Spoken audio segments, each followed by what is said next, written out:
สักคนบ้างไหมที่พอเข้าใจโอบกอดปลอบโยนบอกไปใส่อยู่เคียงข้างกันเป็นแห้งใจสิมีบอก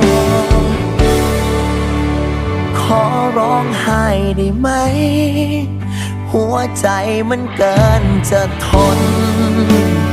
เก็บอาการมาโดนเจ็บจนทนไม่ไหวขอร้องไห้ได้บอกมาทอมาแท้แทนหัวใจคือมองบ่เห็นทางไปขอร้องไห้แน่เด้อ